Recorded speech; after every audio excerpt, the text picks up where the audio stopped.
pemuda-pemudi Indonesia, berapa jumlahmu? Jawablah, kami hanya satu.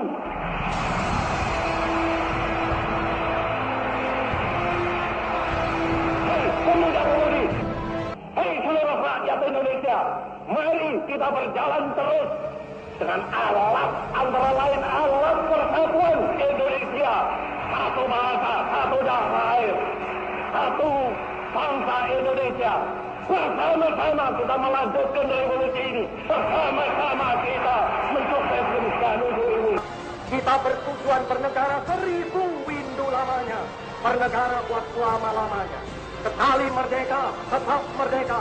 Merdeka, merdeka buat selama-lamanya.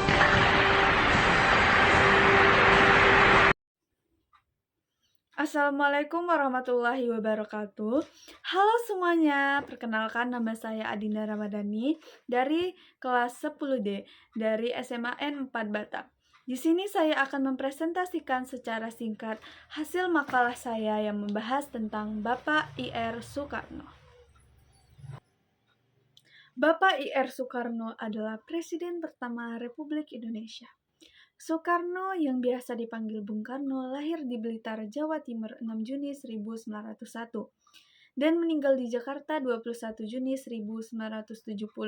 Ayahnya bernama Raden Soekemi Sosrodihardjo dan ibunya Ida Ayu Nyoman Rai.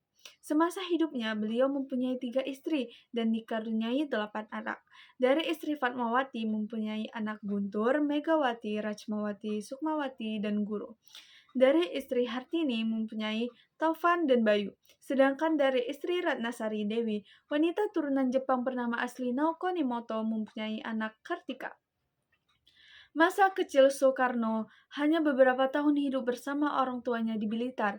Semasa SD hingga tamat, beliau tinggal di Surabaya, idekos di rumah Haji Oemar Saitokro-Minoto, politisi kawakan pendiri Syarikat Islam, kemudian melanjutkan sekolah di HBS. Saat belajar di HBS itu, Soekarno telah mengembleng jiwa nasionalismenya. Selepas lulus HBS tahun 1920, pindah ke Bandung dan melanjutkan ke THS, Technikes Hoge School atau Sekolah Teknik Tinggi yang sekarang menjadi IT. Ia berhasil meraih gelar IR pada 25 Mei 1926. Kemudian beliau merumuskan ajaran Marhaenisme dan mendirikan PNI, Partai Nasional Indonesia, pada 4 Juli 1927 dengan tujuan Indonesia Merdeka. Akibatnya Belanda memasukkannya ke penjara Sukamiskin, Bandung pada 29 Desember 1929.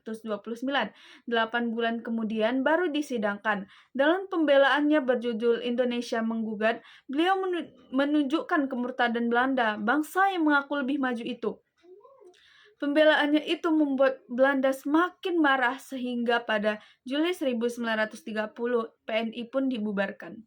Setelah bebas pada tahun 1931, Soekarno bergabung dengan Partindo dan sekaligus memimpinnya. Akibatnya beliau kembali ditangkap Belanda dan dibuang ke ND Flores tahun 1933. 4 tahun kemudian dipindahkan ke Bengkulu. Setelah melalui perjuangan yang cukup panjang, Bung Karno dan Bung Hatta memproklamasikan kemerdekaan RI pada 17 Agustus 1945.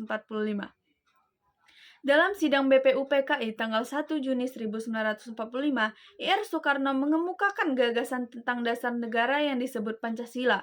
Tanggal 17 Agustus 1945, IR Soekarno dan DRS Muhammad Hatta memproklamasikan kemerdekaan Indonesia. Dalam sidang PPKI 18 Agustus 1945, IR Soekarno terpilih secara aklamasi menjadi Presiden pertama Republik Indonesia. Sebelumnya, beliau juga berhasil merumuskan Pancasila yang kemudian menjadi dasar ideologi Negara Kesatuan Republik Indonesia. Beliau berupaya mempersatukan Nusantara, bahkan Soekarno berusaha menghimpun bangsa-bangsa di Asia, Afrika, dan Amerika Latin dengan Konferensi Asia-Afrika di Bandung pada 1955. Yang kemudian berkembang menjadi gerakan non-blok pemberontakan G30 SPKI, melahirkan krisis politik hebat yang menyebabkan penolakan MPR atas pertanggungjawabannya. Sebaliknya, MPR mengangkat Soeharto sebagai pejabat presiden. Kesehatannya terus memburuk, yang pada hari Minggu 21 Juni 1970, ia meninggal dunia di RSPAD. Ia disemayamkan di Wisma Yaso, Jakarta dan dimakamkan di Blitar, Jatim di dekat makam ibundanya Ida Ayu Nyoman Rai. Pemerintah menganugerahkannya sebagai pahlawan proklamasi. Nah, itu tadi presentasi singkat dari hasil makalah saya yang membahas tentang Bapak I.R. Soekarno. Sekian presentasi dari saya. Wassalamualaikum warahmatullahi wabarakatuh.